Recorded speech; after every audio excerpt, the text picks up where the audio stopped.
The WNBA All-Star draft was fun between Caitlyn Clark and Napheesa Collier, the team captains, picking the players, picking the rosters. But the most interesting aspect was the coach swap, because Clark traded Cheryl Reeve, who was the coach of her team, or was to be the coach of her team, to Collier for Sandy Brondello, the coach of the New York Liberty. This wasn't a trade, it was a public execution. Live on national television, Caitlyn Clark looked the world in the eye and effectively fired her biggest critic, Cheryl Reeve, from coaching her All-Star team. While everyone else was focused on building a roster, Clark was settling a score and delivering a cold, calculated message to the entire league. She didn't just get rid of a coach, she humiliated a rival and proved that a new power has taken over. Caitlyn Clark just made the funniest All-Star selections ever. She just picked her friends. She made sure she picked no ops, as people like to call them. She made sure there were no ops on her team. If she's played with a player before, like Sonia Citron, she picked her. Gabby Williams, she picked nobody that's tweeted a negative thing about her. She's picked nobody that has said a negative thing about her in the media. She picked none of her rivals. Yo, this is the first time I've ever seen this, man. The first time out of all the times I've seen where two star players are picking up players. They ask for a trade, or the median person asks for a trade, and they're talking about trading the coach. The moment it happened was a masterclass in quiet dominance. With the cameras rolling and the world watching, the host turned to Clark asking if she had any player trades in mind. Clark smiled, looking completely at ease. She praised her team, then paused, letting the tension build. "I don't know if this is in the rules," she said, her voice laced with chilling confidence. "I don't really care. We are going to trade coaches." The statement hung in the air, a public execution disguised as a friendly swap. In that instant, Clark wasn't a rookie anymore. She was a general, casually removing a disloyal officer from her command in front of the entire army. With you here, Caitlyn, you said you might be aggressive on the trade market once this opened up. Is there any player that you're looking to get to? And remember, it has to be apples to apples trade here. Starter for starter, reserve for reserve. The good news is you can't go wrong with this type of talent. Anyone looking to make a deal here? To be completely honest, I love my team. I think they're great. I don't have any intentions of really trading any of them. I don't know if this is in the rules. I don't really care. But I think we've already discussed we are going to trade coaches. Fee's going to take her coach, Sandy Brondello. Trying to tear down the league's biggest star instead of supporting her. Caitlyn Clark was supposed to be coached by Minnesota Lynx head coach Cheryl Reeve. Napheesa Collier was supposed to be coached by New York Liberty head coach Sandy Brondello. They swapped coaches. Cheryl Reeve, dodged the bullet. Thank God I don't need to coach Caitlyn Clark, man. Man, I can't deal with that. I would have had to swallow so much pride, I can't do that. Fee, she probably called him the Fee, talk to Caitlyn, please. I can't coach her, I can't do it. This book's about to come out. You know what they're gonna be saying if I'm coaching Caitlyn Clark and the book's out? Oh, God. Fee, please. But this move didn't come out of nowhere. To understand the sheer audacity of this trade, you have to look at the months of bad blood leading up to it. The tension between Clark and Cheryl Reeve had been simmering for ages. It all started with the Olympic snub. As the head coach of Team USA, Reeve oversaw the decision to leave the most popular basketball player on the planet off the roster, a move that baffled fans and experts alike. While Reeve hid behind committee decisions, everyone knew where the buck stopped. She was the architect of the team that excluded Clark. Of course, Reeve is Collier's head coach for the Minnesota Lynx, so that makes sense. But the drama is going to come from Reeve having previously been critical on social media about the amount of attention Clark received relative to the rest of the league, not to mention being the coach of Team USA that Caitlyn Clark was so famously snubbed from. Brondello's like, oh yeah, this is good. So wait, Caitlyn Clark had Chrissy Sides, who never let her. Okay, now she's got Stephanie White, who wants to do off ball. Oh, okay. And now Sandy Brondello's like, wait, I could show Caitlyn what she's been missing this whole entire. I can set up an offense like, oh, here comes recruitment year of 2028. The disrespect didn't stop there. As Clark's star power exploded, Reeve took to social media with a series of thinly veiled digs. She championed hashtags like 12 teams, a passive-aggressive reminder that the WNBA is more than one player, a clear shot at the unprecedented attention Clark was receiving. Every tweet and comment felt like an attempt to diminish Clark's historic impact, to put the rookie sensation back in her place. Reeve was positioning herself as the gatekeeper of the old WNBA, and she clearly didn't approve of the new queen. This trade wasn't just a reaction, it was the culmination of months of perceived slights and public undermining. Caitlyn Clark actually has a complete roster to start her team. She's got Caitlyn Clark at the 1, Sabrina Ionescu at the 2, Satou Sabally at the 3. She must have heard the chatter in the offseason of fans saying, let's get Satou Sabally. I'm just saying, she might have heard a thing or two. We got AB at the 4 and Asia Wilson at the 5. Starters for starters, this should be a victory. I know it's the All-Star game, but between the players was a lot of fun, and Caitlyn Clark also wound up with all of the Fever members on her squad as well, meaning Aaliyah Boston, Clark, and Kelsey Mitchell will be a trio in Indianapolis for All-Star. So that's the way it went down.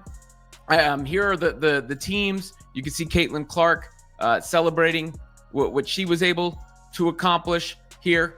That's her squad. Clark, Boston, Ionescu, Wilson, Sabally, Mitchell, Gabby Williams. I love Gabby Williams. What a player. Sonia Citron, Kiki Iriafen, Jackie Young, Thornton, Kayla Thornton from the Valkyries. So Clark should have a very fast team there. Clark wasn't just getting rid of a problem, she was acquiring a powerful new asset. And that's where the move went from personal revenge to pure strategic genius. She swapped Cheryl Reeve, her most vocal critic, for Sandy Brondello, the head coach of the New York Liberty. The difference between the two is night and day. Reeve spent her time on social media trying to contain Clark's fame, while Brondello was busy coaching her own team to back-to-back WNBA Finals appearances. She's a proven winner who knows how to manage superstar talent and build a championship culture. Clark didn't just fire her hater, she upgraded to an elite championship-caliber mind who actually respects her game. It was a clear statement that she is only interested in surrounding herself with excellence. Now as Gangster Clark heard Cheryl Crusted Blueberry Muffin ass Reese being salty in that press conference, throwing shade at the Fever and said, nope, get her punk ass up out of here. She ain't about to coach my team for the All-Star game, and that's why I call her Gangster Clark, because whatever Gangster Clark wants, Gangster Clark gets. Bruh, tell me y'all just saw Caitlyn Clark destroy Cheryl Reeves on national TV. I know y'all saw free smoke, ayy, free smoke, ayy, free smoke, ayy, free smoke. Bruh, Caitlyn Clark want all the smoke. Caitlyn Clark want all the smoke, bruh. Bruh, she just annihilated Cheryl Reeves on national television. I didn't see that coming. They asked Caitlyn Clark, hey, Caitlyn, are there any player trades you like to make? Nah, I'm kind of set with my team, but I would like to trade coaches. With her toxic coaching problem solved, Clark then proceeded to build her empire, and her draft strategy revealed a brilliant mind at work. Her first move was a display of loyalty. With the first overall pick, she selected her Indiana Fever teammate, Aaliyah Boston. Her message was clear: if you have my back, I will have yours. She later secured her other Fever teammate, Kelsey Mitchell, ensuring her core unit would stay together.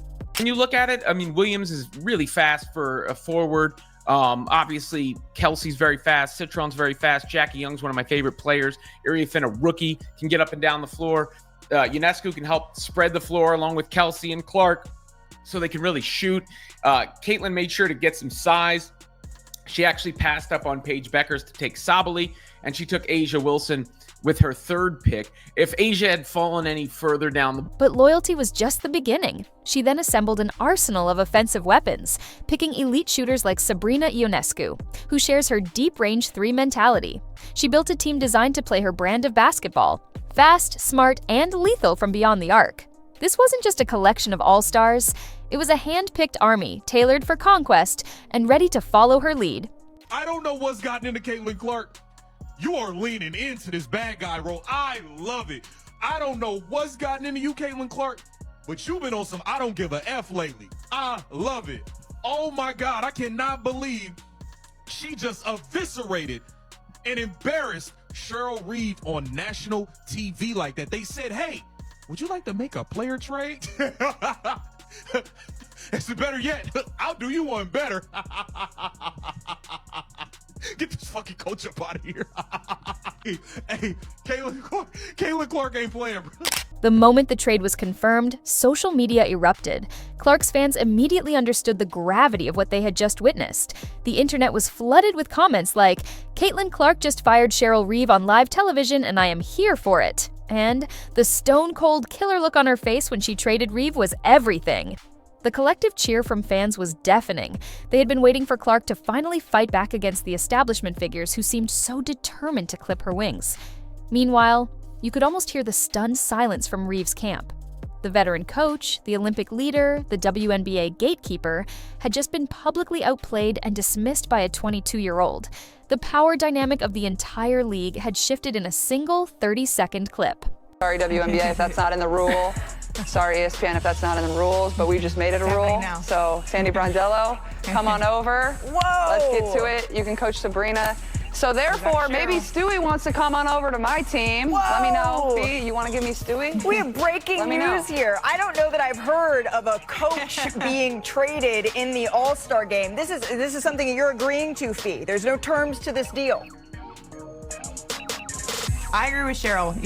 I agree with the trade. I love Cheryl. She's my coach here.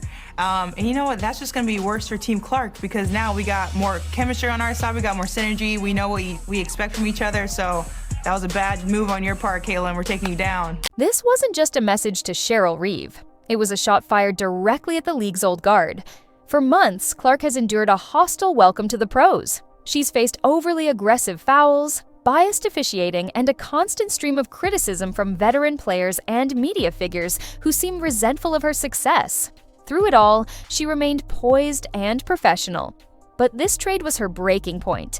It was a declaration that she will no longer tolerate disrespect from anyone, no matter how powerful or established they think they are. She proved that her influence is the new currency in the WNBA, and it's more powerful than any coach's tenure or any veteran's legacy. She isn't just playing the game anymore, she is changing the rules. In the end, what happened at the All-Star draft was far more than a trade. It was a coronation.